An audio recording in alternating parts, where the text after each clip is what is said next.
Let's find out if the wind and rain is going to go away. Astrid. Well, I'm trying to think of, April showers bring May flowers. Is that going to make people in the Mid-Island feel a little bit better? Probably not just yet. It's been pretty blustery throughout the day today. Around the Nanaimo area, we're looking at overcast conditions. A good chance that we'll see some rain tonight. Lows around 3 degrees. Tomorrow, a high of 9, which is on the cool side of normal. Normal for this time of year is about 12. We are expecting conditions to get a little bit brighter, though. Our record was set in 1992 at just over 24 degrees. So here is a look at the satellite picture and the low pressure system that brought the really miserable conditions north of the Malahat today.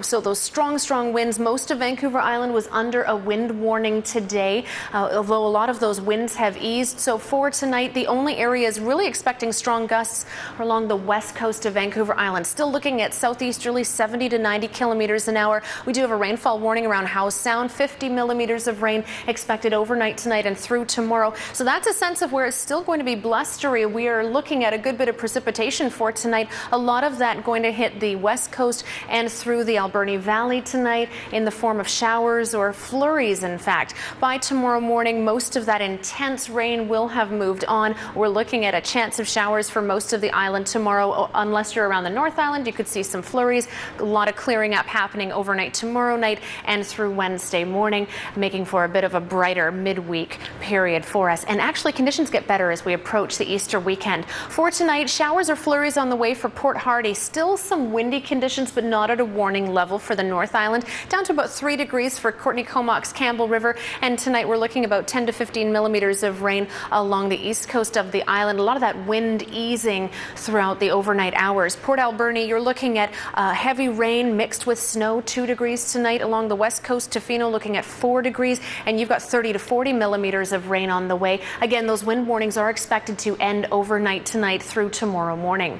For the capital region, the rest of the South Island, 5 and 6 degrees tonight. We're looking at some periods of rain. Any windy conditions that we're noticing are going to be picking up around midnight, but then they should die down tomorrow. We're looking at sunny breaks in the afternoon after a chance of showers through the Victoria area. 8 degrees out towards Sydney, 11 in the downtown area. Through the Cowichan Valley, you too have a chance that you'll see some rain, and that extends over to Salt Spring Island, but you've got some sunny breaks on the way for tomorrow afternoon. Through Nanaimo, 9 degrees for you. Expecting a good chance of some rain, but some sunny breaks here and there. Windy conditions easing throughout the day. Along to the west coast after a good soaking overnight tonight, you do have a risk of a thunder shower tomorrow afternoon. Highs to 9 degrees. Port Alberni, showers or flurries first thing in the morning with a high of 8 in the afternoon. 9 degrees, Courtney Comox, Campbell River. Sunny breaks forecast later in the day, but a good chance of showers. Flurries through Mount Washington and around the north end of Vancouver Island. Showers or flurries tomorrow before temperatures warm up to 7 degrees. For the rest of BC, unsettled through Vancouver tomorrow with 9 degrees, periods of rain in Powell River. And your extended forecast is brought to you by Train. It's hard to stop a train, and here's what's on the way for the next 7 days. We're looking at conditions getting better as the long weekend approaches. So expect on Easter Sunday, 13 degrees. For the Mid-Island, you're going to see a high of 15 on Easter Sunday. Conditions drying out after this wintry sort of blast we're getting in the next 24 hours. Chance of some showers tomorrow morning for Victoria, and drier conditions as next weekend approaches. So that's what we can look forward to, and hopefully that's the trend, because March, Hudson, was pretty miserable. Pretty Let's bleak. be honest. And cold. It was chilly. Awful. All right, Astrid, thank you. You're welcome.